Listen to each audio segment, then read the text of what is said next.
That's right. Greetings, fellow armchair Imagineers. Tiki here. And Blue Dragon 5.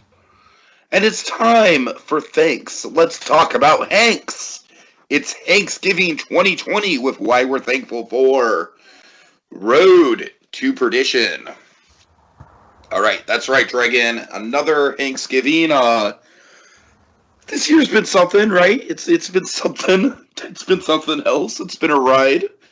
I think we can all use a little Hanks in our life. So, with all the controversy over, like, oh, should we have people over at our houses, blah, blah, blah, blah, blah. Folks, I'm having my grandmother over to my house. I don't care what anyone says. That's it. One single person who doesn't live in the household. Willing to admit that. I don't know why we have to politicize everything now. But you know who we can always have in our houses, though? Who? Tom Hanks. Of course. Oh, great transition. All right, so Dragon, one thing I want to correct myself on, just because, remember it came up on Movie Memoirs, that really embarrassing thing where I was, like, confusing Ed Helms, or, not Ed Helms, that's completely different, Ed. Ed Harris, I was confusing Ed Harris and being in this movie. Yeah, you were confusing Ed Harris for Paul Newman. Well, I realized where I got that from, all right? I was confusing it with a movie from the year before in which Ed Harris played a very shady guy who set the main character out on special secret agent missions. I was confusing it with A Beautiful Mind, Dragon. For some reason, I got those two movies mixed up in my head. In which, Ed Harris does look very Paul Newman-like in that movie, I will say. Anyway, so, Road to Perdition. This is, of course, the second film by Sam Mendes, who's gone on to create some of the best James Bond movies, among other things. Dragon, I want to start with Sam Mendes in terms of, like, have you seen American Beauty? I'll admit I have, but I don't really go back to it that often. But I remember watching. There's a reason why people don't want to go back to it, and it's I mean, even before all that. But even before all that. Well, I'm saying it's not just because even before the Kevin Spacey thing, it's still got some uncomfortable subject matter behind it. Yeah, it was always like it was artfully. It was again very well made cinematography. Of course. That's what I'm saying. Remind me, is that the one that opened with the paper bag? It didn't open with a paper bag, but yes, it is the one with. Oh wait, no, I'm sorry. I think it does open with the paper bag. Like it's been a while. Bag. Yeah. It's been a while since I've seen it. Yeah, it does. Like I thought it opened with the opening, like tracking shot over the suburbs, but no, you're right. It does open with the paper bag. Right. Yeah, it's just trash blowing in the wind. Okay. All right, so Sam Mendes is like one of those art house directors that has like broken into the mainstream in a big bad way. Of course, he also did 1917. That's the recent one I was thinking of. But I gotta say, Dragon, I think his first three movies, American Beauty, this, and Revolutionary Road, are kind of like a trilogy, like, of sorts, of, like, kind of like the domestic lifestyle and the violence that can come out of it in different kind of ways and situations. Whereas Revolutionary Road is essentially like kind of the 1930s equivalent to American Beauty. It's much of the same kind of scandalous bullshit going on in that movie as it's going on in American Beauty. This movie is, of course, very much kind of like it's about the nature of violence and about the sins of the father and everything like that. Dragon, you know what it is? And I came to this conclusion watching it again. This movie is The Last of Us Part 2 done right. I'm not sure how familiar you are with The Last of Us Part 2, if you are at all, but suffice to say that that game is all about the cycle of violence, and this is just it's got a very similar kind of premise and beat behind it, but it's just done so much better. And just suffice to say, Dragon, I think this movie is just gorgeous. I think it's probably Sam Mendes' best work. I really want to get a hold of the graphic novel, Drake, and I'm very curious about the graphic novel now that I'm watching this again. Because I remember when this came out, I was very intrigued about it, but it was a little too it was a little too heavy for me to watch in theaters when I was a kid, because I was like probably like 11 when this thing came out. So, a little too heavy. Like, I was watching R-rated movies. I'd probably seen The Shining by that point. But this was more just a hardcore drama, so I didn't get around to watching this until actually this year.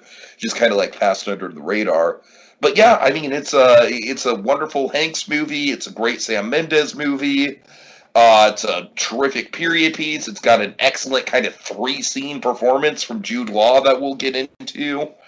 Uh, Daniel Craig pops up. Dragon, Sam Mendes is really good about getting talent that's going to break out before they break out.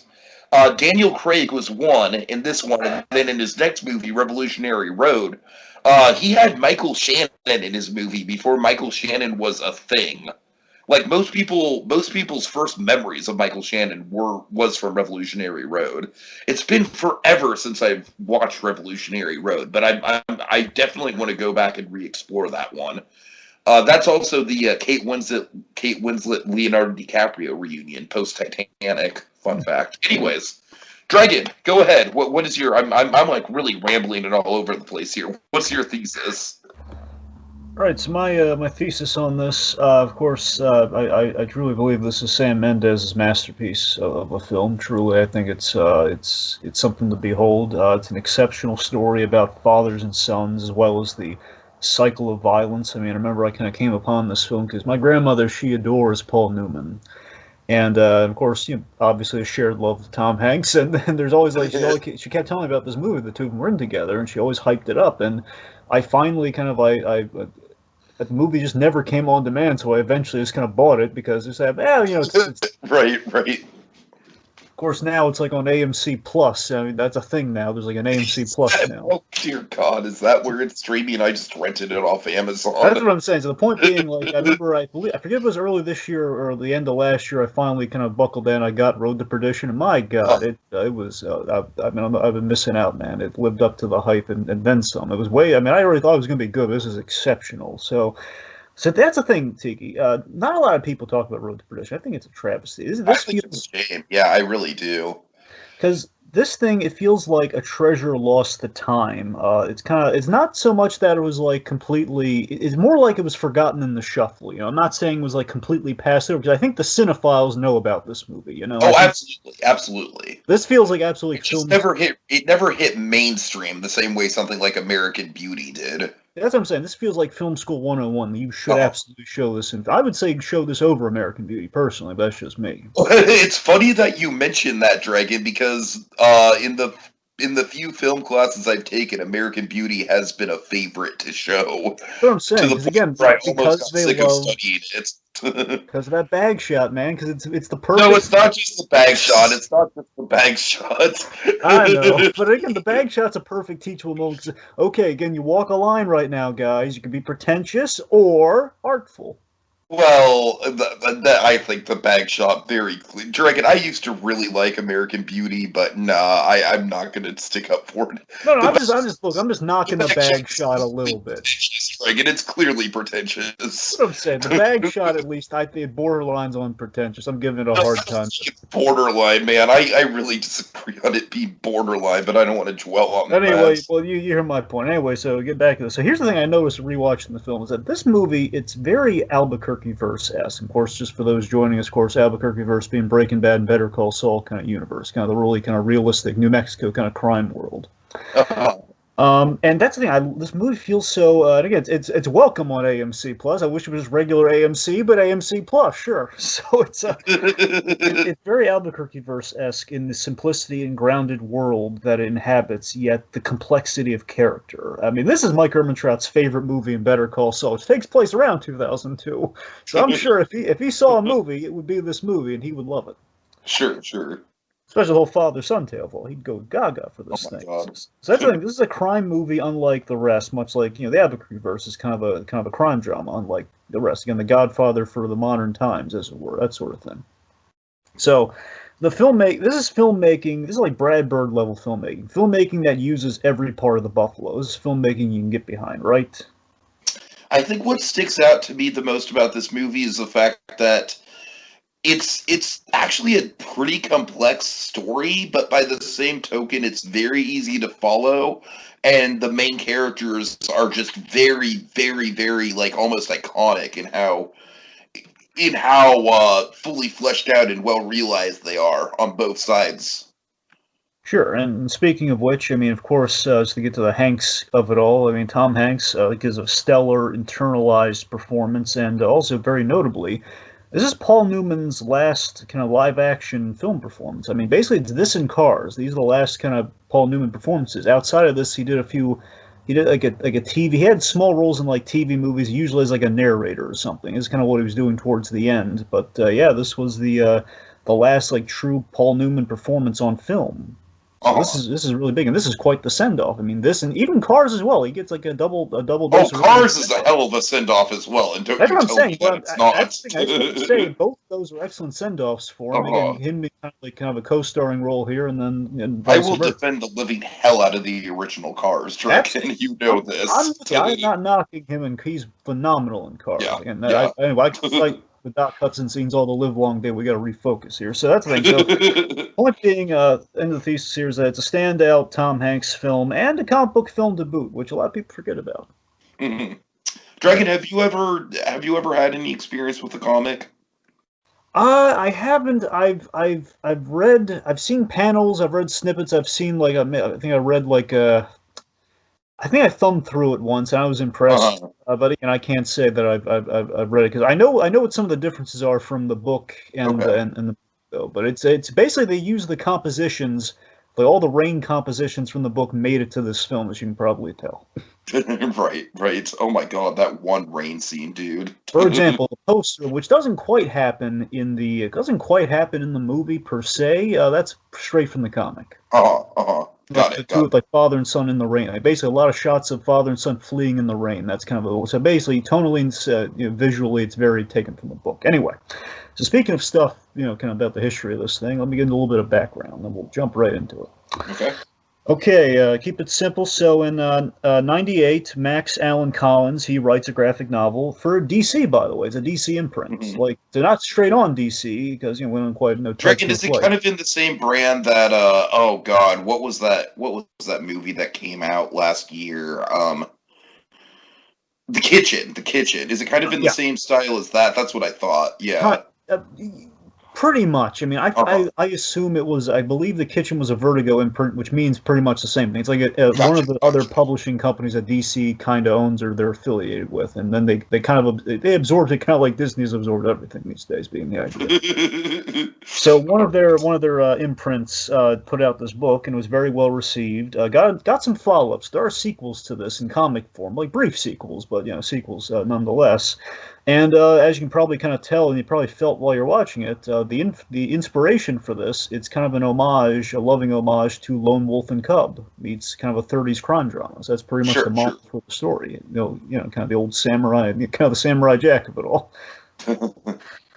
So the movie rights, basically the book is getting a lot of traction, so the movie rights were sold to Dean and Richard Zanuck, who I believe are father and son, which makes that really, I could be wrong there, but I want to say they're father and son, which makes it even more appropriate and really fitting. The Zanucks, who again, big name in Hollywood, these are producers extraordinaire guys. Richard Zanuck, the man behind Jaws and Steven Spielberg's career, a bunch of Tim Burton films like Big Fish, for example. Again, Zanuck's oh my God, we need to talk about Big Fish at some point. Father's Day next year, man, if we can help it, maybe. I don't know. Right. Non-committal, maybe. So Spielberg, he wants this for DreamWorks. You got to remember, DreamWorks is kind of getting off the ground around this time. DreamWorks is still kind of in the infancy around. This is again.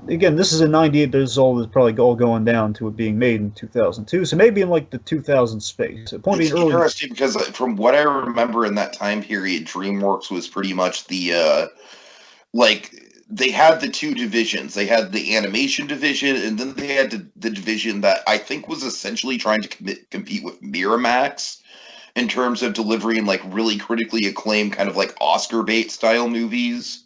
Yeah. And I don't know. I don't know if DreamWorks does those kind of movies anymore. I want to say they don't. Not again, DreamWorks. They kind of refocus more to the animation and stuff. Yeah, Which even then, yeah. that's been a little trouble with the whole Universal merger, like the Illumination Unfortunately. merger. So, but yeah, it's pretty much basically for the longest time it was kind of Spielberg. The movie Spielberg didn't want to do, but he really liked and he wanted to produce went to DreamWorks, and this is one of those cases where he didn't want to direct it, but he absolutely wanted to be involved in this thing, seeing the potential. And again, Spielberg now he's supposed to be doing a comic book movie, but again, it's the kind of closest we got to it at the time. Well, I don't know what the deal is with West Side Story too. I haven't heard that was supposed to come out this Christmas, and I haven't heard anything Well, I about assume it. it's in the can and probably going to get released next year. Probably That's what I'm assuming I'm too. betting Yeah. can, but I don't know.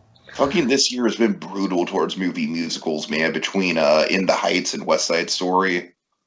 All right, so Sam Mendes, as Tiki mentioned, he's looking for his next film after American Beauty because yeah, he made a huge splash with American Beauty. He was like, I imagine he must have pretty much got a blank check after American Beauty. He had a lot of movies offered to him. Yeah. You know, he worked with some of like there was K-Pax. He had an option for just to work with Space K-Pax. Oh, did you ever see K-Pax?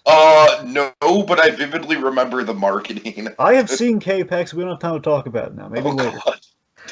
Point being, he had offers. I'm just citing one of the fun ones, but yeah, essentially, he had a bunch of offers. I believe, God, I forget if Beautiful Mind was one of them or not. I think it feels like it could. Beautiful Mind feels like a Sam Mendes movie. It honestly. does. I'm saying I forget the. To tell you the truth, it feels more like a Sam Mendes movie than a typical Ron Howard movie. So anyway, so Sam Mendes, he looked at the book. He was really struck by the visual storytelling of the book and kind of the theme of consequences of violence and how a kid would respond to this. You kind of throw into the situation. We had a writer on there, David Self, to adapt the script. Kind of the book to the script. Which basically, it's really faithful to the novel. Just two major changes. One, we added the villain. McGuire was not in the book. Okay, that's interesting. We'll get there. And the third act. So the third act, the big famous rain sequence, was not in the book. I mean, the third act, it was in a boxing ring, so it was really different.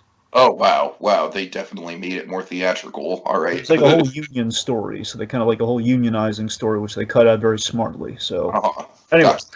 So let's see. Again, also the last film for Sam Mendes' go-to cinematographer that worked with him on American Beauty, Conrad Hall, did a bunch of famous Hollywood films. I'm talking like Cool Hand Luke. I'm talking Butch Cassidy and the Sundance Kid. This guy was the big deal, man. Conrad Hall was a pro, and I think his work shows this. And so much so, the man received a posthumous Oscar because he died. Like this was his last film, and he received it. And again, look at how gorgeous this film looks. I mean. Mm-hmm. So I'll speak for itself. We have Thomas Newman on the score. The score is amazing. I just want to highlight that before we really dive into it. I can't prove it, but I'm convinced that Andrew Stanton saw this film and he got him for Nemo because of this film. I can't prove it, though. I hear you. Because, also, he probably had Cinderella Man maybe on Andrew Stanton. Also, it's another father-son thing. Saying. That's why I'm convinced. Right. Anyway, so last important things we don't have to go over it later, as we just kind of live in the moment, I guess, is that so the way Mendes approached violence, there are a lot of great things, kind of theories in which he approached things in this film. Big ones to hit are the violence. So the way he approached the violence in this film is he shot it quick, loud, and mainly focused on the reactions over the gore. Like you don't see a lot of blood flying around. What you do see is like the reactions to said violence or the aftermath of the violence. Never just like gratuitous, like say hello to my little friend. None of that. God. None of that. It's none of the new Scarface in there. And also his main goal was to not make it look like a cliched '30s gangster film, or just do a rehash of some of the others. He does a great job of not making it look cliche, Dragon. I mean, this is some of the best set design, like some of the best production design. Also, you got to remember the big act to follow with kind of it's in the Capone era. I mean, there could be very easy comparisons to The Untouchables if he's not careful. Sure. He did a great job of making it completely night and day different. So I mean, the point being that's again other stuff we'll get into like the whole water thing, but yeah, that's a good. I think it does it for the background. Let's dive into this puppy. The way we're going to break this down, kids, is we're going to go through the acts and kind of the big talking points of the acts, some of the big kind of highlights or big talk-worthy scenes. So all right. Okay, so we start with the framing device with Michael Jr. Kind of talking up his father. It's very interesting because we get the kind of the 6 weeks on the road. We kind of assume that it's not going to end well, but that it's going to shape him in some way. So I like that right off the bat. We're kind of setting a melancholy tone for this thing. I love the intrigue with that too. I love the intrigue and the subtle mystery that we set up in doing that. Like again, the water motif is kind of subtly there because if you've seen the movie, then you know, okay, water essentially means death in this. Sure, anytime there's water in a scene, someone's gonna bite it. And it's basically it's like, okay, this kid's on the shore, so you get a feeling something bad's gonna happen because we're opening kind of ominously, and if later as the movie goes on, like, oh god, water, someone's gonna die. Dragon, you haven't been this afraid of water since Jurassic Park. Oh, yeah. So, basically, we also set up kind of the coming-of-age element in just in the kid's performance. I love how haunted and grown-up the timbre in his lines in this sound. I mean, a lot of... And also, like, when we transition, there's a lot of great symbolism. Folks, we could spend all the live long day talking about all the great symbolism and how well thought out this movie is. We had to clip it at some point, but essentially, like, think about this: we see the kid riding a bike, and then he's going to eventually be driving a car as the film progresses. You know, he's kind of smoking a pipe, but he hides it from his father. You know, the winter. Gobs of stuff, folks, but really well thought out. So. Let's introduce our main characters by going to one of the big centerpieces of Act One, the big kind of character intro moment, the Irish Wake. This is what I'm talking about in terms of just like there's a lot of moving parts going on in the scene, but Mendes just kind of tackles it all effortlessly. Yeah, this is my favorite element of the movie. I love the character parallels between our two sets of fathers and sons. I think it's my favorite part of the movie. So let's break them down here. Just kind of let's start with Michael Sullivan Sr. Yeah, so I mean, this guy is Dragon. It's like the Tom Hanks performance from Catch Me If You Can. If he was just like if his life just took a wrong turn, you know what I mean? Pretty much, yeah. It's like, what if Carl Hanratty just like, yeah. It's very his performance is like very Hanratty-esque, except without any of the humor, which isn't a bad thing. Yeah. It's a very dry sense of humor in this. So Tom Hanks, he brilliantly conveys so much while he's stern and reserved. He plays like the stern, reserved father. But you barely hear him say any dialogue at all for the first 10 minutes of the movie. So impressive, though, isn't it? It's all just kind of like building him up, you know. Absolutely. And basically what we kind of establish, even in this kind of the wake and kind of the scenes leading up to the wake here, is that he's a man trying to keep work and home separate. And it's kind of like a thing I always talk about with Jim Gordon also, which is kind of like a fun little thing with this character. Since you brought up Hanratty, who has a bit of a Gordon quality to him. Right.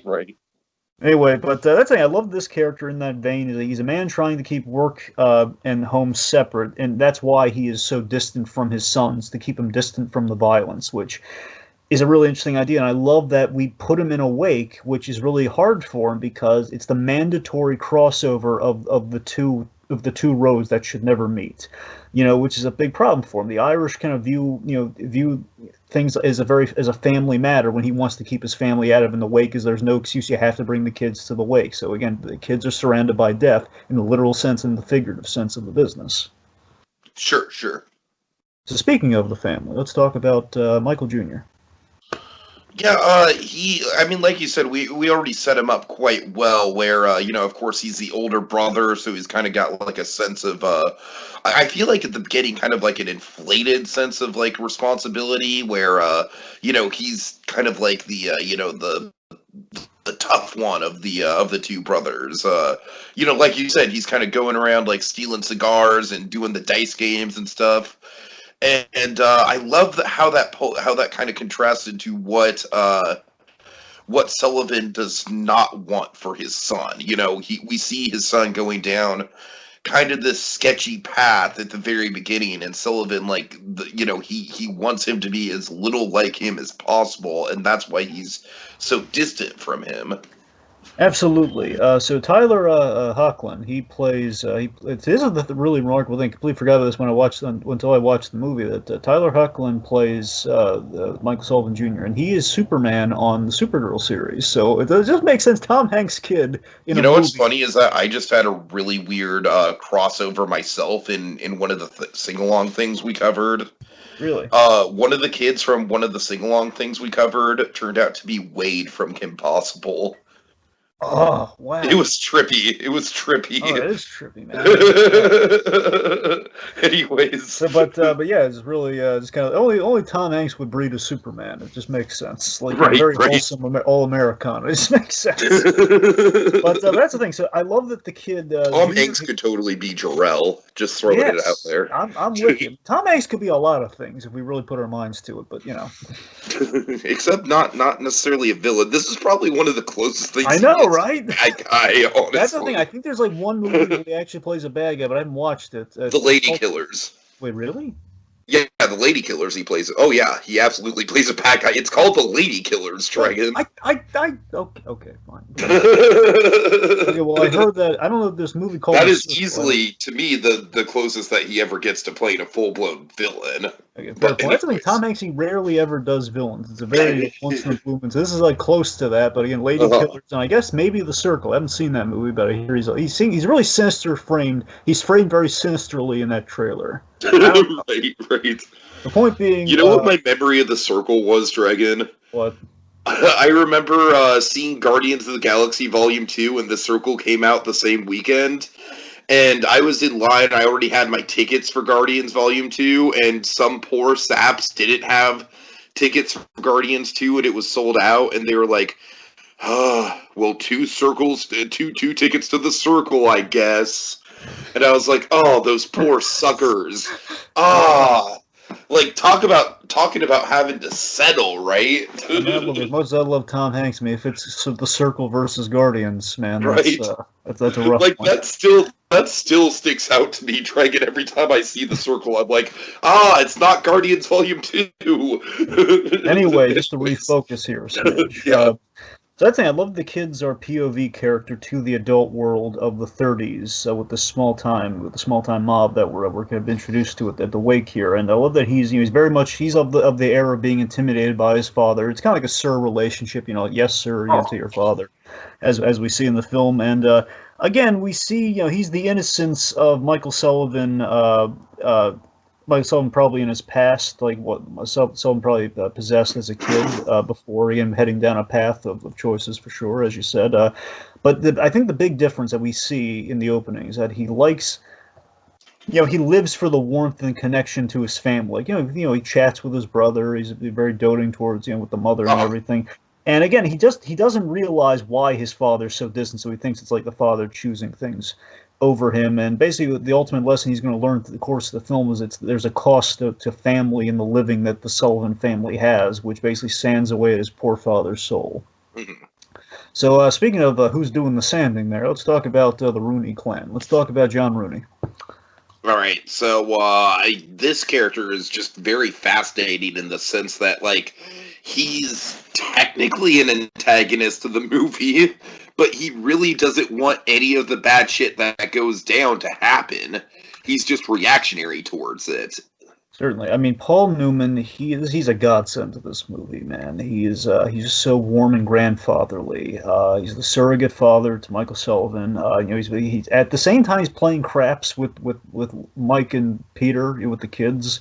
At the same time there's a menace there where he is. He's the businessman who runs the family, runs the organization. He'll beat, that's not the try. I love that try again scene. Where he's really taking the Connor to the woodshed at the meeting, where bam hits the table. Try again. It's not an apology. Try again. It's that's what I'm saying. I love there's a toughness there. But again, there's such a wonderful balance. He views Michael as the perfect son and the perfect enforcer. There's a loving respect and a loyalty there you just can't help but love. Mm-hmm. And it's the idea he's an old man who's lost his wife and he's trying to build the ideal family through the surrogate sons and everything in kind of this kind of Irish mob family that he's developed over the years, which is really endearing. And I think the scene that kind of sells you on that fatherly bond is the piano scene, which is absolutely. Leave it to Tom Hanks to play the piano with an old man and make it charming as all get out, right? Does that really surprise you? I know, it's Also, Tom Hanks and the piano. There's literally Mr. Rogers. Always Tom Hanks and a piano. This always Mr. works. Rogers, I'm also kind of getting a little bit of a big vibe there with the That's it. piano. Yeah, that's what The I'm saying. duet. Yep, big, big neighborhoods. Whatever. Yeah. So who's not liking this piano scene, Tiki? Oh God. Daniel Craig.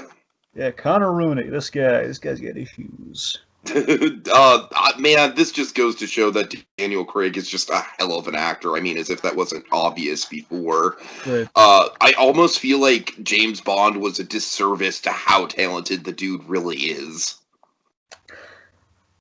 I mean, yeah, Craig's obviously he's amazing. I mean, just look at Knives Out. We love Daniel Craig, man. He's nothing but talent.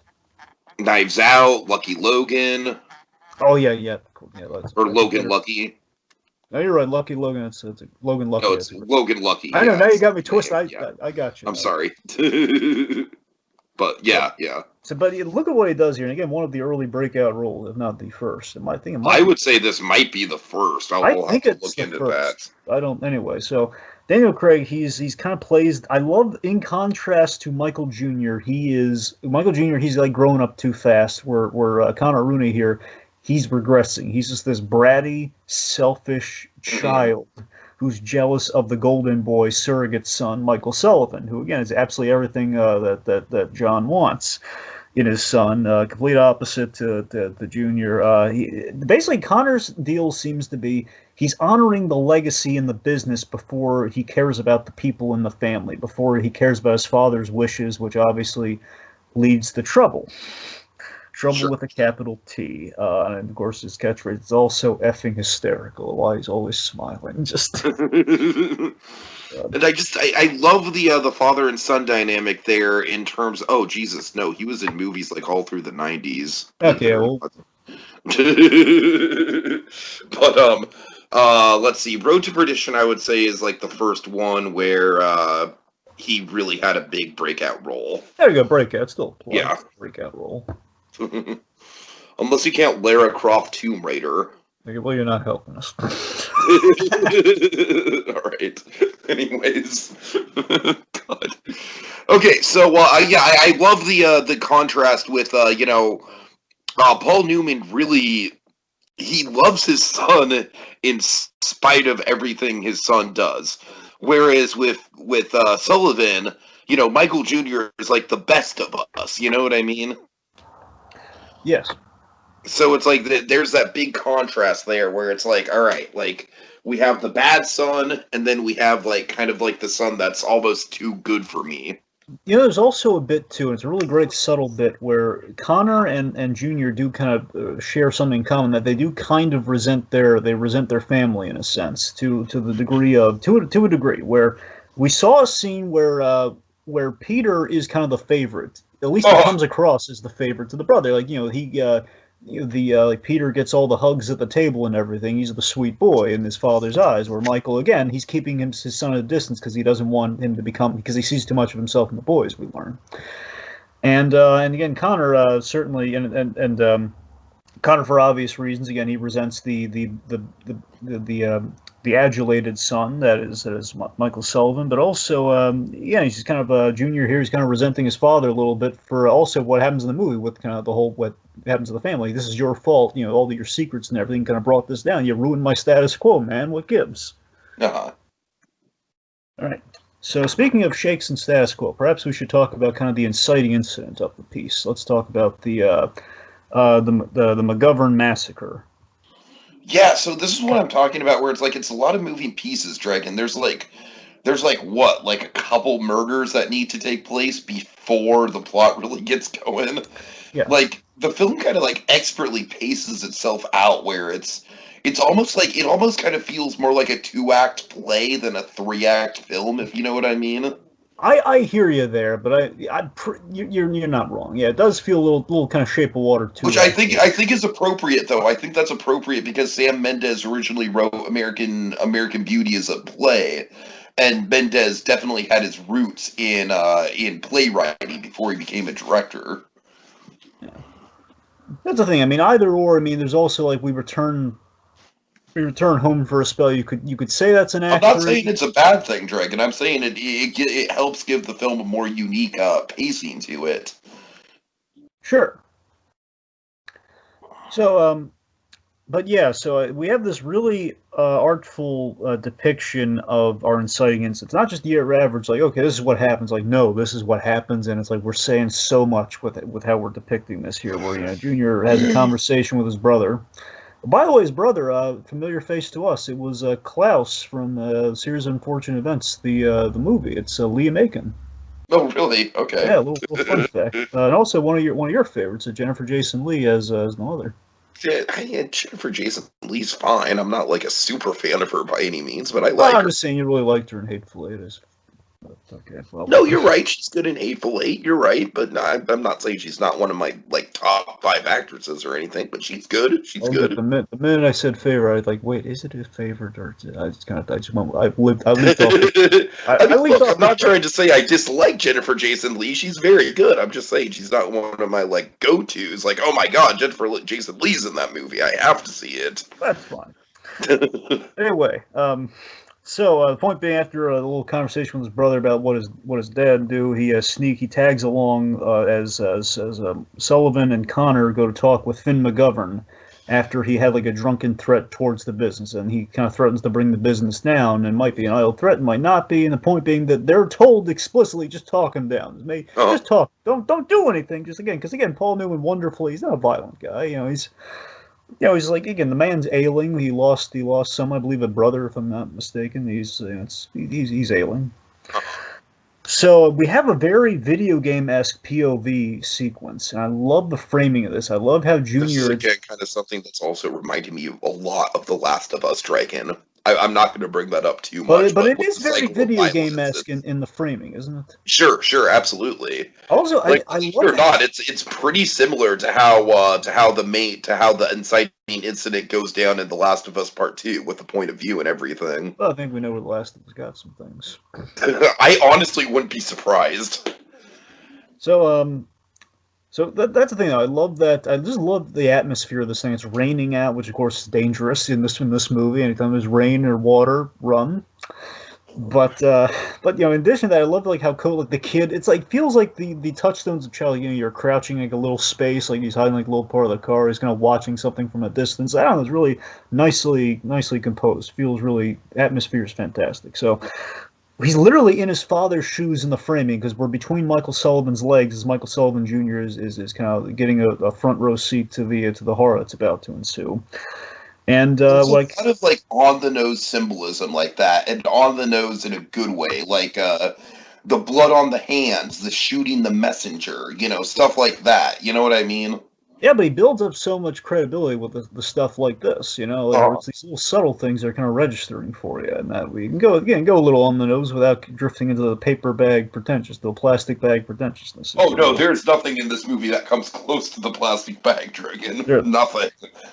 So anyway, so Connor. I think the 1917's like single tracking shot was like the ultimate plastic bag. So it's like, oh, look at us, ooh. Anyways, floating in the wind existentially. Ooh. Go ahead. All right, so Connor here. This is really clever. Birdman did the tracking shot first, and it did it better. That's all I'm saying. Anyway. So Connor here, this is really clever on the rewatch too. Connor's actually covering his tracks in this scene. He's covering his behind the scenes dealings with the whole like little kind of the money thing he's got going on inside the account thing. Oh. So the minute this guy's about to spill the beans, then he shoots him. You're just wondering why the heck does he shoot him in the head like right now? So that's he cuts him off before Sullivan hears this, which then causes the massacre, which importantly our young innocent sees, and he's a witness to all this. So this is not good on many fronts. Creates a whole new mess. And basically, what happens here is Michael Sullivan's worst nightmare comes to fruition. His son has seen what he does, and it's a really great just moment where Tom Hanks just sees his son running in the rain. Like, Jesus, like Michael, this is like this is not good. And then Connor initially sees is his get out of jail free card. at Sullivan's expense here. Like, hey, he brought a kid along. He's not supposed Uh-huh. to do that. That'll buy me brownie points. I'm out distracting this boss Right, a little right. bit. Again, thinking like a kid. He's not really thinking, well, no, you still killed a guy when you weren't supposed to. It's, which of course is going to bite him when that whole like the hand smacking on the table scene.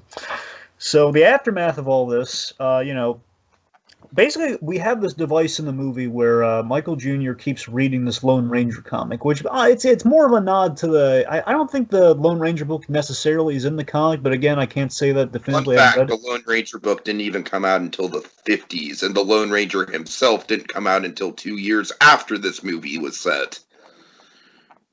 Huh. Thank you, Amazon X-Ray. Yeah, that's news to me. All right. All right. Anyways, Well, I'm what sorry. I I was wondering if I get a chance to get that piece of trivia in there. Anyways, go ahead. no, it's in there. So I can't say if it's in the book or not. I'm giving you a little factoid. I'm inclined to believe it's not, but Oh. point is, I like the symbolism of the Lone Ranger thing, where he kind of viewed all he knew is that his father carries guns, and he kind of thought he would do like a protection job or something for Mr. Rooney, but essentially, he kind of saw his father as a Lone Ranger figure, per this book he's reading throughout the duration, which again, kind of character carrying guns, a little morally ambiguous, one could argue. Sure. But again, traditionally, kind of very hero in the eyes of the beholder. But again, the actuality that I see now, Gunsel and kind of the bad guy in quotes here. So he's really crestfallen by his father. It's a relatable thing between boys and their fathers. Kind of the when your father isn't Superman. That moment. Rooney he visits. John Rooney he visits with the coin. Oh God, this scene. How great is this scene? Yeah, it's pretty intimidating. I love that the coin is like a symbol from the wake, where it's the old school thing where we put like coins on the dead guy's eyes, like Christmas Carol and stuff like that. You have like little coins on the eyes. Mm. So it's kind of it's a gift. I'm sorry, Jude Law has a coin that he just kind of plays with.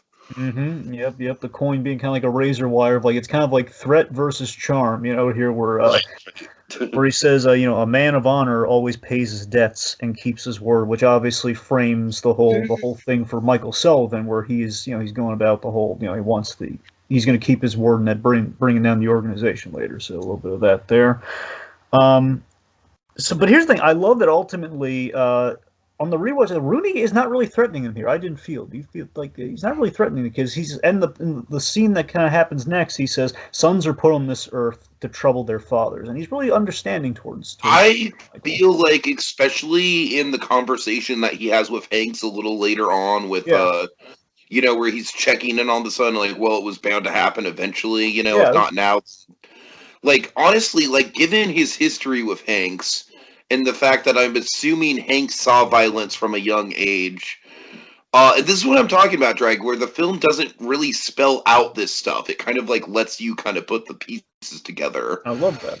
I really think that Daniel Craig is the only one who wants to kill the kid or do anything in this situation. Absolutely. I mean, maybe a little bit of nitty later on, but pretty much, yeah. I'm absolutely agreeing. And that's the thing. I love that with that line. Him viewing this as inevitability. I think that kind of spells out where he went wrong with Connor parenting wise, where Michael Sullivan he hates that this has happened. Where Rooney's trying to brush up. Well, it's bound to happen anyway. And again, the fact that it happened anyways is where Connor just got all screwed up. Where he never had a hesitation. They were like, oh man, maybe I should have hid things better. Anyway, so again, core of the film is that sons are put on this earth to trouble their fathers, which then leads to the big Connor really putting a wrench in the works here. Yeah, I love the reveal of the note with the Calvino setup. Dragon, by the way, we need to pace things up a little bit. Right, gotcha. Okay, yeah. So essentially, so the note. Essentially, Connor here, he's kind of arranged things so he can get both Sullivans off the board here, basically using like a little kind of like giving a note to a debtor, as in like, hey, kill this guy, your debts are cleared. And thanks to Michael Sullivan's very Mike Ehrmantraut instincts, which I love how he showcased that in the film, where he's looking at he's looking at all the ends. He sees like the little nervous twitches and everything. He's that good an enforcer. He grabs the gun and everything and kind of saves his hide. Good moments like that. Mm-hmm. But of course, it's not fast enough. He comes home and his wife and his youngest kid are murdered. Oh man, I love the. It's almost kind of like Hereditary-esque. Like Hereditary has a moment where Toni Collette discovers something horrifying, and you don't see her discovering it. You hear her discovering it. Tom Hanks very much the same kind of thing here. And of course, the bath, very much symbol of death with the water yet again. Oh yeah, big time. So that brings us to Act 2. We get the road. All right. So, would you like to talk a little bit about Tucci, but please make it quick? Sure. So, of course, you know me. I love Stanley Tucci. Fun fact: Jeffrey Katzenberg's office was the model for this for Frank. Are Moody's you kidding office. me? Oh my Seriously, god! Seriously, it was the model. So again, so two things. I swear to God, before the man dies, he has to play Katzenberg. I know. So this even if like an SNL sketch or something. That's all I ask, Dragon. Even if it's not a serious biopic. So yet again, I want to point this out. So I love that Tom Hanks and Stan Tucci have one scene together in this movie, and it's a really great scene. And of course, 2 years later, they're in the terminal together, which is a great pairing of these two guys, yet again, and in Katzenberg's office, essentially, which is just wonderful. I mean, Tucci is the best part of the terminal. I'll give you that much. I'm not a fan of the terminal, but he is the best part. So good in the terminal. Anyway, so point being, Mike Sullivan, he rejects kind of the money, like, hey, we'll give you some money, we'll send you to Ireland, go to the home country like the Godfather, essentially, we'll send you there, and he turns this down.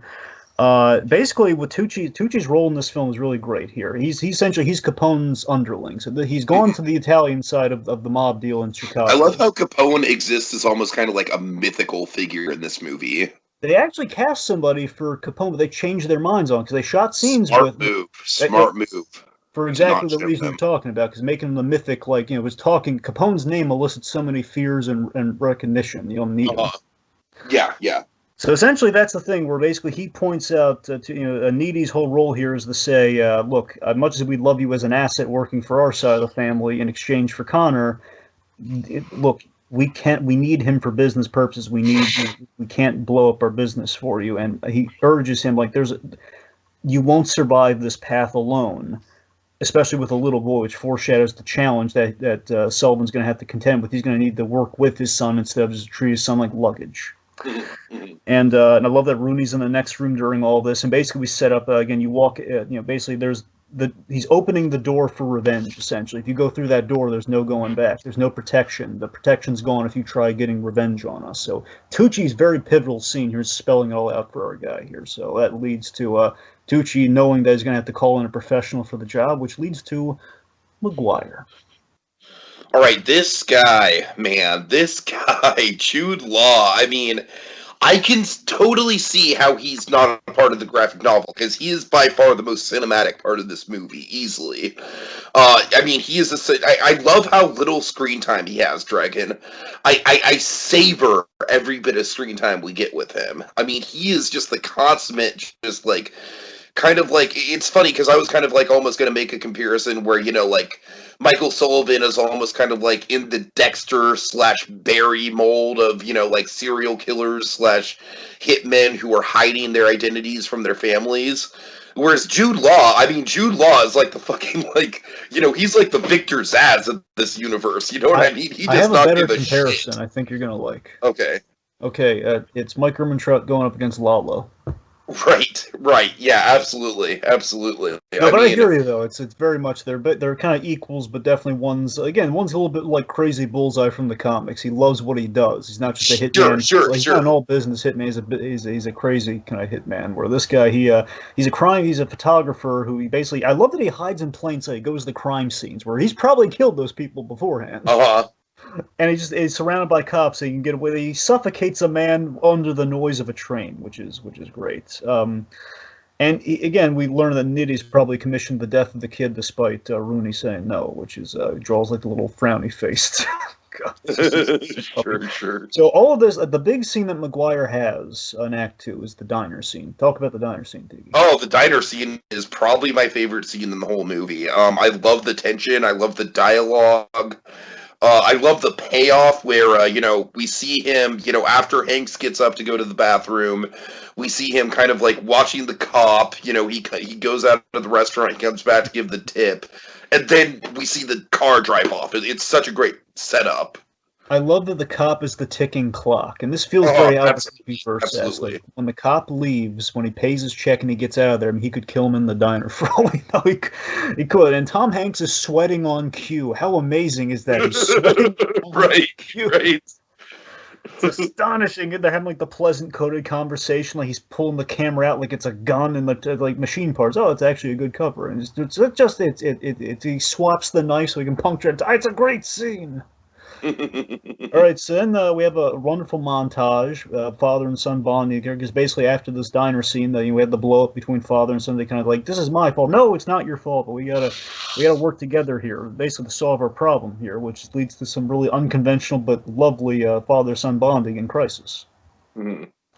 So, we have like a driving lesson. Basically, turns his son into a getaway driver. So he's walking that line of turning his son into kind of the criminal that he is, but he doesn't. But again, he's trying to keep him on the straight and narrow. So he's a getaway driver, Sure. And we have like these classy bank robberies of Mike Sullivan just walking. This is a into the great bank. montage, Dragon. First of all, let's talk about the cinematography, because this montage is my favorite cinematography in the whole movie. I love how we get we're constantly panning to the right, I believe. We're constantly panning to the right as we're kind of fading and dissolving through these different bank robberies. We have the car pulling up in different positions and, barely getting away. It's so expertly crafted. Yes, I love that. I just love the how we figured out how the bank robbery is going. He walks in, he asks for the manager, goes into the office, and pulls a gun on him, and he only asked for Capone's money, the dirty money that they cannot in good conscience report. Again, then it's going to expose them to all sorts of litany and scrutiny and everything. And again, I love that he's making the point, I don't want any poor farmers losing their money or anything here. I don't want that on me. So it's just, and he tips the guys to make sure they don't talk either. He gives them some of the money. Yeah, it's great. It's fantastic, and we have like a little bonding moment. One of the few jokes with the dry sense of humor that we do have with the Sullivans, where they're eating together at a diner, and he asks for the boy asks for a cut of the money, like how much do you want? $200. Deal. Could ask for more, couldn't I? Well, you'll never know. You'll never know. Oh, it's just... That's as funny as Tom Hanks gets in this movie. Okay, so then we have the big the big climax of Act 2. We have the hotel trap, where McGuire is very cleverly set a trap for Sullivan. Because basically, once they cut off the money from the banks, they take the money out of the banks, which leaves their money man, the accountant, which is Dylan Baker, who, by the way, Tiki, again... I totally recognized him, yeah. Again, Dylan Baker, really good in Hunters, just saying. Oh, goddamn! I know, Dragon. Trust me, if I had more time, I would have watched it already. All right, it's on my list. I'm interested in it. I'm prepared for it. I just need to find the time for it. So yeah, basically he's just scoping the place out from across the street. He's got a girl to keep him company for a few days, and he's basically just waiting for him to show up so they can have this hotel room showdown. And I love how Sullivan uses the empty metal case that's supposed to have all the documents and everything been moved into the other room as essentially to salvation. He uses that as a screw you tried to trap me. He's using it as like a shield, as the shotguns take an aim at him during this sequence. And of course he shoots a lamp, which then scars the crap out of McGuire's face, which he's not going to be happy about come Act 3. And importantly, Michael Sullivan is shot. And it's up to his son. Now we've thrusted all the responsibility that we've been building up for Act 2 of the son kind of learning under the tutelage of the father, then the two of them bonding. Now he's taken full responsibility. He's taken point.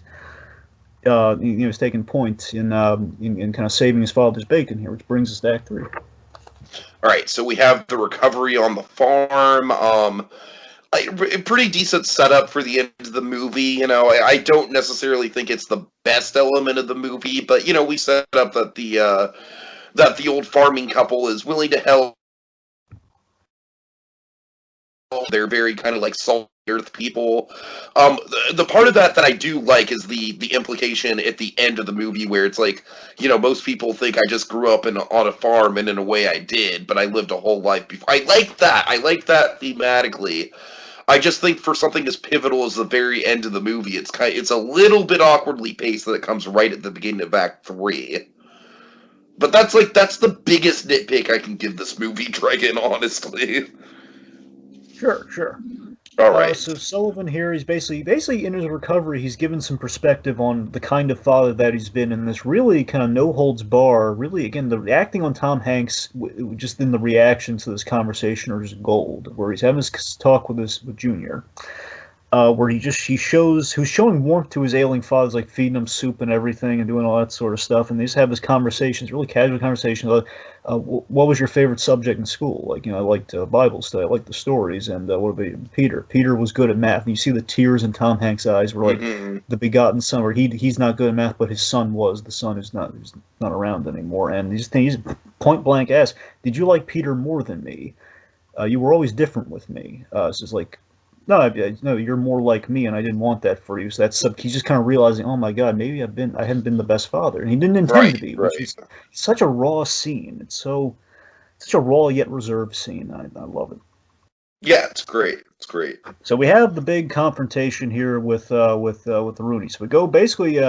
Sullivan thinks he's found the big thing that's going to convince Rooney finally to let him kill his son, and we can just kind of move on with everything. So he goes to a church, which is a great idea because for many reasons, he's going to try to economize it here. Is that one, it frames the whole perdition thing, which perdition means road to hell and everything. So we're in a church. It's a place for penance, where again Rooney feels bad about everything that's happened. It's very public. It's going back home. We're in the bowels, which is in the basement, which is an allegory for hell, one could argue. So there's a lot of great stuff there. Mendes is top notch there. So Newman, he's gold here. Where he already, I love that he already knows. He just says, "Yeah, I already know my son's betrayed me with the money and everything." This is what I'm talking about, Dragon. Where it's like he loves his son almost like in spite of himself. It's like he knows that his son is a piece of shit, but it's kind of like the blood runs thicker than water thing. Again, it's the Irish way in a sense. It's the family element. I mean, you saw him beat the crap out of his son earlier when he finds out that he killed the family, and then he holds him close, like he bashes him. I love that moment. I feel like that moment is like everything we need to know about both of those people's characters. I curse the day you're born. I curse the day you were effing born. And then, like 2 minutes later, just slow embrace. I know, and then you see like Daniel Craig cowering like a child. And it's great. So that's the thing. So basically, we just have this. He basically spells it out for him here in a wonderful retort. Where again, he doesn't look. He's remorseful, but he can't kill his own son. He will not give him the key to that door, so to speak. Right. It's. You remember, Mike? We're all murderers here. That's the choices we made in life. There's one guarantee: none of us are going to see heaven. But then Sullivan comes in with, "But Michael could."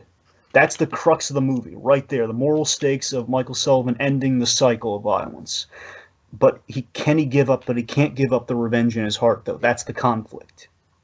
He needs to see this through. He can't let the man who killed his family go on. He can't let it happen. All right, Dragon. I'm sorry. We need to kind of like rush past this ending here. I don't mean to, but like we're like 2 scenes away, Tiki. We're right there. I know. We can't really dwell on them. Okay. All right. Well, we got to talk about that again. So the most important scene, though, is the revenge in the rain. So we got to. I mean, just the rain in itself, just the cinematography of the rain and how it's presented is just very, very striking. Absolutely. It's a gorgeous sequence. Of course, the big payoff to the briefcase for the entire film, the briefcase with the Tommy gun that he assembles, and just the most artful. The heavens are weeping for this tragedy. Set the Thomas Newman score with this sequence. Like, you don't hear the gunfire, we hear Thomas Newman's score as Sullivan in the distance guns down all of Rooney's muscle, and as this powerful moment between 2 American icons of cinema. Just reconciling the end of their journeys and their destinies that are set upon them. I'm glad it's you. Then booming gunfire, like we do hear the gunfire, no score, just focused on Tom Hanks's face, just with the regret of a son killing his father figure, to end the cycle. Who then goes on to kill the son of this man. Of course, the very karmic bathtub death for Connor Rooney. Right. Which not a lot to say here. I just think it's very, very ripe with symbolism. It's a good payoff. And of course, it kind of speaks to the issue of kind of the cycle of violence. He got his revenge, but was it really worth it? I would say probably not. He had to kill his father figure. Basically, one man made the Capone crime family bend to his whim, but at what cost? So the end of we're now at the end of the road to Perdition. We actually arrived there. It's a beach. So Maguire, though, he's still got an axe to grind because of his face. Yeah. All right, good. Yeah, I mean it's a pretty shocking end, but it's also very cathartic in the way that Hanks is just like kind of looking out at his son on the beach, and of course the water dragon coming back one last and time. the reflections too, like the reflection, like reflecting on matters in which we see the sun like waving at him, all that sort of. It's tragic. So I always found it moving how a father's love gave Michael Sullivan strength to spare his son having to kill a man. Absolutely, yeah. So it's a powerful. It was like the last great act of a father. Certainly, and I couldn't do it. And just him lovingly, I know, and just apologizing. And with those, I'm sorry being his last words, I think was a really good choice, because essentially, think about what we always look at here with life: is that the older generation is ultimately always apologizing to the next. So they won't repeat the mistakes of the previous generation. That's what that I'm sorry is, And of course, the junior ends up on a farm with the couple who couldn't have kids but really liked them. He's asked the big pivotal question: was your father good or bad? He was my father. Which that's the right answer, Tiki. It's the perfect answer, because ultimately, at the end of the day, there's some good, there's some bad, but he's your father. Which essentially is the whole Connor Rooney situation, where he was my son. I didn't like him, but he was my son. I couldn't do it. Right. Absolutely. All right. Final thoughts, and what are you thankful for? I mean, final thoughts. I'm just gonna roll it into both. Sure. I mean, I don't know. I just think that it's just an excellent little movie here. I think the production design is absolutely outstanding. Cinematography, score, sets, costumes, all of it just looks wonderful.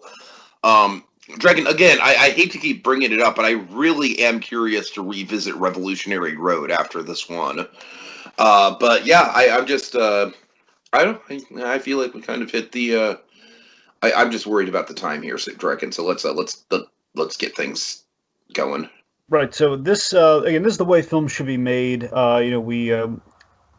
Again, it's a shame that we can't let it get lost to the ages. More people need to talk about this film like we're doing now. It's perfect for Father's Day too. It really should come up more. Right. It's a heck of a send-off for Paul Newman, for sure. It's a film all about the consequences of a violent line of work. The cornerstones of what we revel in today, and like all the anti-heroes, and kind of the age of the anti-hero, like your Breaking Bad, your Better Call Sauls, and vice versa. It was very ahead of its time in that regard, and the execution of that, and how it's written, how it's visually represented, and just to kind of close things out, I'm sure Hanksful to see a Tom Hanks film where he's not so clear-cut our hero of the piece, and that's the whole point of the film. Was Michael Sullivan good or just numb to it all? And the truth is, he was a father putting bread on the table and protecting his son.